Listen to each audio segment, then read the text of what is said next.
Why should you develop a coaching habit? From being a part of a team to leading a big organization, developing a coaching habit will help you support your team, employees, family, and yourself. And the goal with this summary is to help make coaching a habit, to relinquish overdependence on a manager or leader, prevent being overwhelmed by too many requests, and to help you stay connected with your team. Many leaders in this high-pressure, fast-paced environment can have a disinterest for working with people and helping them grow because there's a lot going on day to day.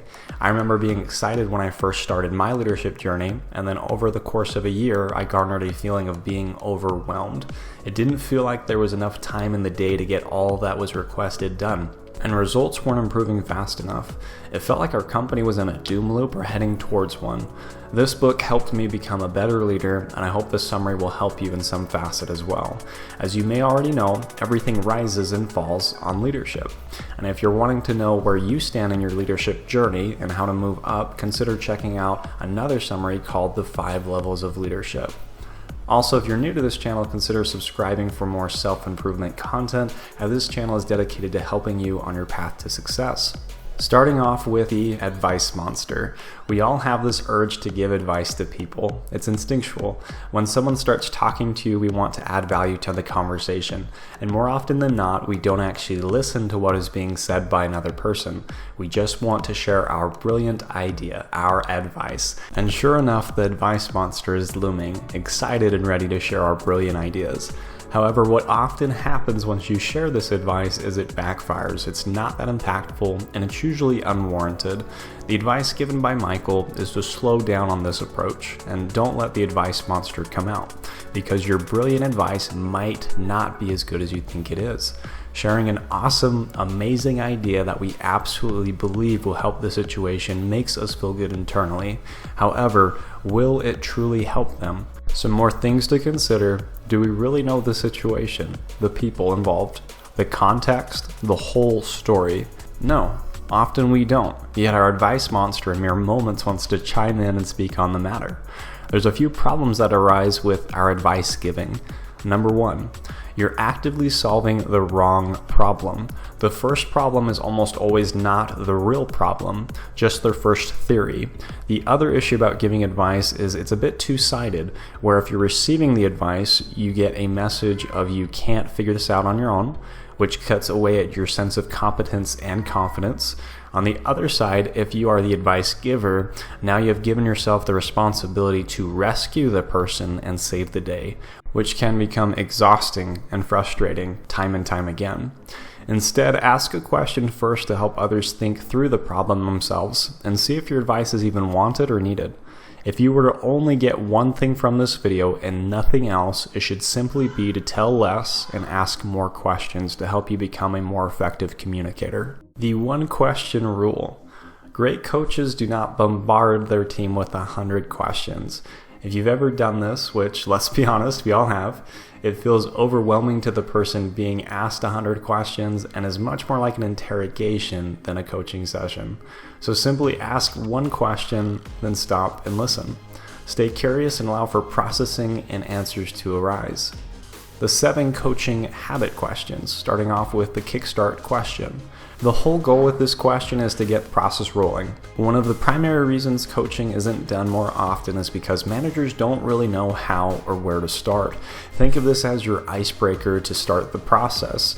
Also note, you're not telling them or leading them to a particular end per se. The question is, what's on your mind? Work on making this the first question you ask to get the process rolling. If people need a nudge or direction, there are typically 3 areas to explore in the workspace, from projects or any challenges around the actual content, people, any issues with team members, bosses, new or repeat customers, etc., and patterns. If there's a repeat issue like someone constantly is struggling with certain objections or even just getting in their own way. Note that this can also have various other applications as well, not just in the workspace. The next question is, and what else? Remember, the first answer or problem they're facing is almost never the actual problem. It's just their first theory. We want to help uncover and open their mind to other possibilities. This ranges from issues to also potential solutions. Staying curious, open-minded, and keeping that advice monster in check is key during this process. The simple "and what else" is the fastest and easiest way to uncover other concerns that could be the real issue. The focus question. Now we want to ask a focus question by again getting to the real problem, not the first problem. The focus question is, what's the real challenge here for you? When coaching, it's common for people to jump around to different topics. You also might feel that there's a bit more to the story than you're being told. This question cuts through the fluff to get to the heart of the matter. Oftentimes, the topic or issue can jump around or be related to someone else or even shift blame. By utilizing this question, you bring the person back to what's in their control. Also note to avoid questions that start with why, because why can come across as interrogational, and if the person gets the wrong impression, it's actually going to build a wall between you and the person you're trying to help. The second reason to avoid asking why questions is because you'll go straight into problem-solving mode and you're right back to wanting to fix the problem for them, and guess what? Now you're the rescuer again. Instead, stick with questions that start with what. The foundation question. What do you want? You probably know that people won't always be direct and ask for what they want. It's where the saying beating around the bush comes from. This question is geared to help people express what they actually want, and it's important here if you ask this question that you be patient and listen to their responses. Often people will struggle to fully express what they want.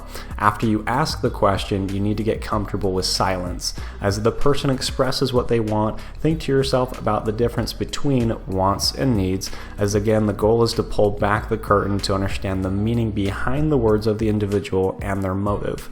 What do they really want or are after? The lazy question. And no, not in a negative sense. It's actually a simple question that you can use to be more effective by using less of your time. If you're in management or in any leadership faculty, you want to help your people. There's two sides to this coin, however, where you're actually being helpful or you're being helpful by taking over. The question to ask is, how can I help? The nice thing about this question is you'll have a range of responses you can say after, from yes to no I can't. A few other options are you can shoot for the nice middle ground by giving a counter proposal. You can also delay by saying, hey, let me think that over, or I don't know, I'll need to check on a few things first before I can let you know. The strategic question. There will always be trade-offs, and that'll lead to the next question for you to consider, which is, if you're saying yes to this, what are you saying no to? A great one to ask your team and yourself. The good old good, better, and best proposition in a given scenario, or at times, which is the best outcome for a bad situation where you lose the least.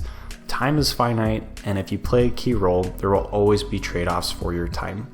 This question is designed to help others and yourself understand the impact this can have, and that a choice to say yes or no to something will have consequences on both sides. A few other things to consider or ask are, what projects will you need to abandon or postpone if you say yes to this? What meetings or events will you have to miss? What resources do you need to divert to saying yes to this? What expectations do you need to set and manage for this to work?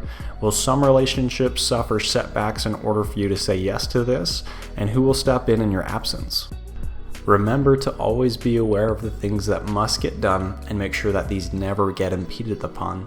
For if they do, you can lose traction and go off into a bunch of other side projects that'll sap your time and energy.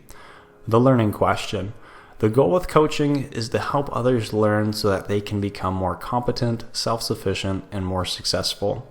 Did you know that people only truly start learning only when they have a chance to recall and reflect on what has happened, not by being told to do something per se? To be an effective leader, you need to help create space for people to have these aha moments where it clicks. The question to wrap up on is, what was the most useful for you? It's a great way to finish the conversation, to be impactful, and to create that space. Whatever they say here is great, and take note as to that is what their actual key takeaway was. Remember, it takes time to learn and grow. And with that, what was the most useful part of this video for you? May it give you a greater foundation on your path to success, and I hope you have a great rest of your day.